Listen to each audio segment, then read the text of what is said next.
নমস্কার। আজ যখন আমি আমার জ্যোতিষ চর্চার আসনে বসি, তখন আমার শরীরের প্রতিটি কোষ যেন থরথর করে কাঁপছে। কারণ আগামীকাল শনিবার 22শে আগস্ট 2026 এই তারিখটা তুলা রাশির জন্য অত্যন্ত ভয়ঙ্কর হতে চলেছে। আমি এখন পর্যন্ত যতগুলো রাশিফল বিশ্লেষণ করেছি, তার মধ্যে এটাই সবচেয়ে জটিল ও ভয়াবহ পরিস্থিতি। কারণ আগামীকালের আকাশে যে গ্রহগুলোর সমাবেশ ঘটছে, তা জ্যোতিষশাস্ত্রের ইতিহাসে অত্যন্ত বিরল। আমি কথা বলছি শুক্র ও কেতুর সেই গভীর সংযোগের কথা, যা তৈরি হচ্ছে আপনার তুলা রাশির প্রথম ও সপ্তম ভাবে। আর এই সংযোগের কেন্দ্রবিন্দুতে রয়েছেন আপনি। শুক্র আপনার রাশির রাজা, তিনি যখন কেতুর সাথে মিলিত হন, তখন সেটা শুধু প্রেমের সম্পর্ক নয়, তা আপনার অহংকার, আপনার আত্মবিশ্বাস, আপনার ব্যক্তিত্ব সবকিছুকে গভীরভাবে প্রভাবিত করে। আমি এখনও পর্যন্ত এমন সংযোগ খুব কম দেখেছি, আর যখন দেখেছি, তখন মানুষের জীবন পাল্টে গেছে। আমি এখন সময়ভিত্তিক বিশ্লেষণ করছি, কারণ জ্যোতিষশাস্ত্রে সময়ই সবকিছু। আগামীকাল সকাল 5:55 সূর্যোদয় হবে। কিন্তু তারও আগে সকাল 4:50 থেকে 5:38 পর্যন্ত ব্রহ্মমুহূর্ত। এই সময়টাতে আপনি যদি জেগে থাকেন, আপনার মনে হবে যেন স্বপ্নে কোনো অচেনা মানুষ আপনাকে ডাকছে। আতঙ্কিত হবেন না। এটি শুক্রের ডাক, যে আপনাকে জানাতে চায় যে আগামীকাল যা ঘটতে চলেছে, তার প্রস্তুতি নিন। কিন্তু সাবধান, এই ডাকটি আপনার ভেতরের সৃজনশীলতাকে জাগ্রত করতে পারে, আবার আপনার অহংকারকেও উস্কে দিতে পারে। তাই আমি বলছি, এই সময় যদি আপনার ঘুম ভেঙে যায়, তাহলে এক গ্লাস জল পান করুন, এবং নিজেকে বলুন, আমি সৃজনশীল, আমি প্রেমময়, আমি প্রস্তুত। সকাল 6:20 থেকে 7:50 পর্যন্ত এই সময়টা অত্যন্ত গুরুত্বপূর্ণ। কারণ এই সময়ে চন্দ্র সিংহ রাশি থেকে কন্যা রাশিতে প্রবেশ করবেন। এই পরিবর্তন আপনার মনের উপর গভীর প্রভাব ফেলবে। আপনি হঠাৎ করে অত্যন্ত আবেগপ্রবণ হয়ে পড়বেন, আবার হঠাৎ করেই অত্যন্ত যুক্তিবাদী হয়ে যাবেন। এই দোলাচলের মধ্যে আপনি নিজেকে হারিয়ে ফেলবেন। আমি একজন ক্লায়েন্টকে দেখেছি, যিনি এই সময়ে তার সঙ্গীকে একটি আবেগপূর্ণ চিঠি লিখেছিলেন, কিন্তু সেই চিঠিটি তার সম্পর্কের অবসান ঘটিয়েছিল। কারণ চন্দ্র যখন কন্যা রাশিতে থাকে, তখন আমরা যা লিখি বা বলি, তা আমাদের প্রকৃত অনুভূতির চেয়ে অনেক বেশি আবেগপ্রবণ হয়ে ওঠে। তাই আমি অনুরোধ করছি, আগামীকাল সকালের এই সময়টাতে আপনি যেন কোনো আবেগপূর্ণ সিদ্ধান্ত না নেন, কারও সাথে আবেগপূর্ণ আলোচনা না করেন।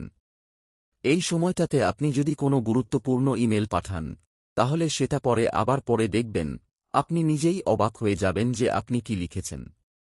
আমি এখন কথা বলছি সকাল 9:31 থেকে 11:07 পর্যন্ত, এটি রাহুকাল। এই সময়টাকে আমি বলি অন্ধকারের ঘণ্টা। কারণ রাহু যখন সক্রিয় থাকে, তখন আপনার মনের অন্ধকার অংশগুলো জাগ্রত হয়। আপনি হয়তো অতীতের কোনো ভুলের কথা মনে করবেন, অথবা ভবিষ্যতের কোনো অনিশ্চয়তা নিয়ে ভাববেন। আর এই চিন্তাগুলো আপনাকে এমনভাবে গ্রাস করবে যে আপনি বর্তমান মুহূর্তটিকে উপেক্ষা করে ফেলবেন। আমি আরও বলছি, এই সময়ে কোনো টাকা লেনদেন করবেন না, কোনো চুক্তি সই করবেন না, এমনকি কোনো ইমেইলও পাঠাবেন না। কারণ রাহু আপনার চিন্তাকে ঘোলা করে দেবে, আর আপনি যা করবেন, তার ফল বিপরীত হবে। আমি একজন ব্যবসায়ীকে দেখেছি, যিনি এই রাহুকালে একটি বড় ডিল সই করেছিলেন, এবং কয়েক ঘণ্টা পর তিনি বুঝতে পারেন যে তিনি ঠকেছেন। তাই আমি বলছি, এই সময়টা আপনার জন্য নিষ্ক্রিয়তার সময়।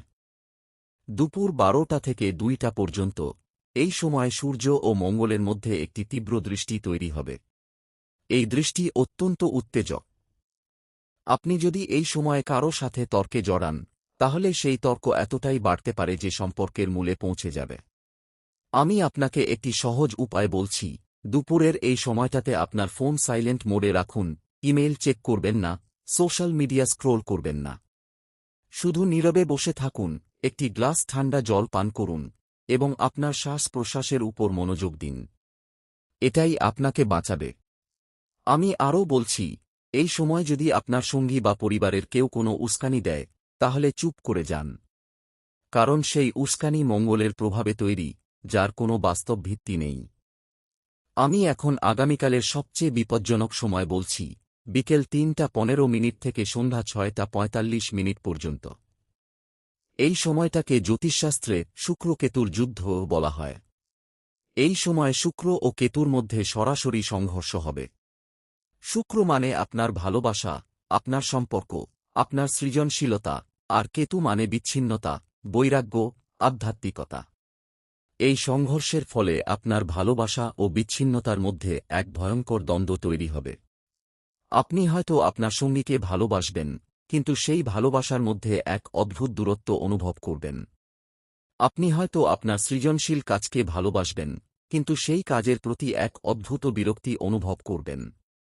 আর এই দ্বন্দ্ব আপনাকে এমনভাবে গ্রাস করবে যে আপনি নিজের অস্তিত্বকেই প্রশ্ন করতে শুরু করবেন। আমি স্পষ্ট করে বলছি, এই সময় কোনো সিদ্ধান্তই চূড়ান্ত করবেন না।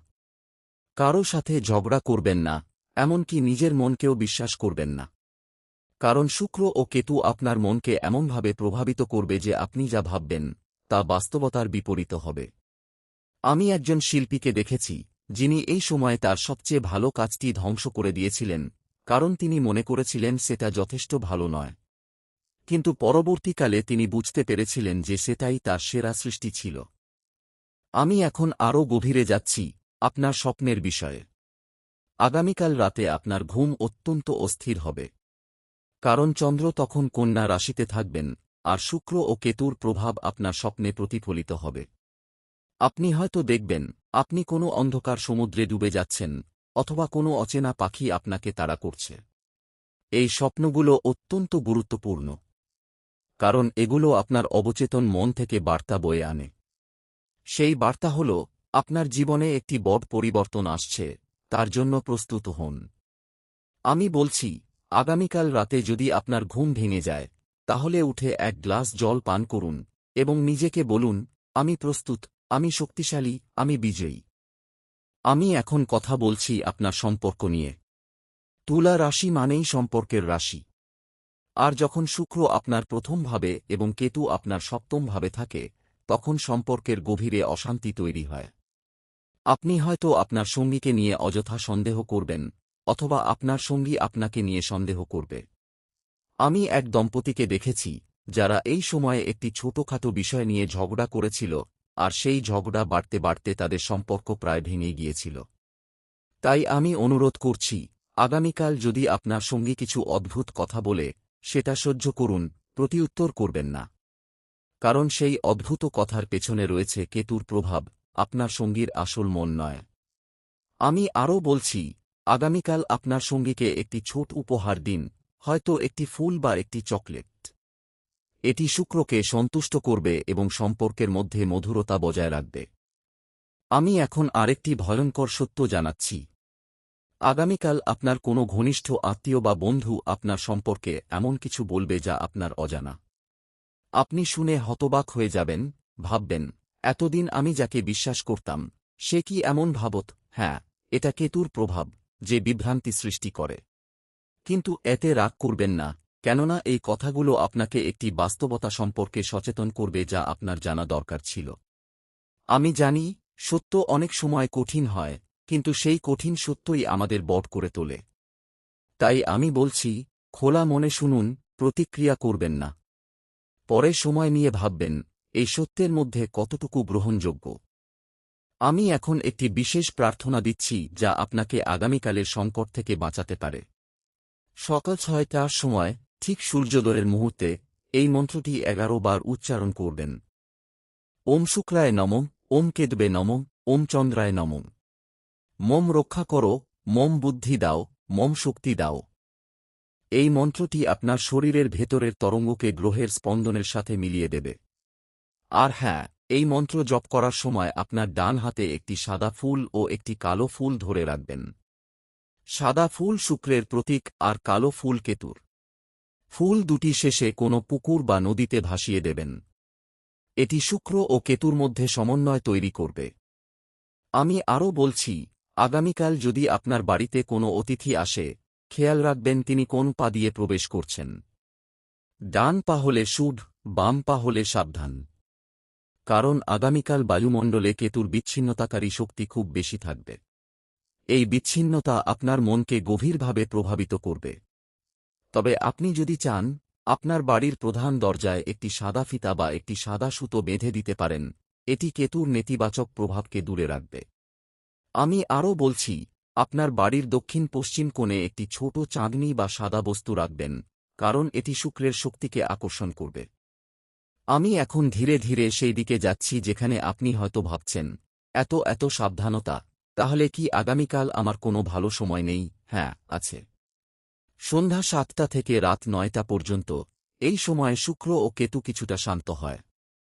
এই সময় আপনি যদি কোনো প্রিয়জনের সাথে বসে এক কাপ চা খান, অথবা কোনো ভালো বই পড়েন, অথবা আপনার পছন্দের গান শোনেন, তাহলে আপনার মন কিছুটা হালকা হবে।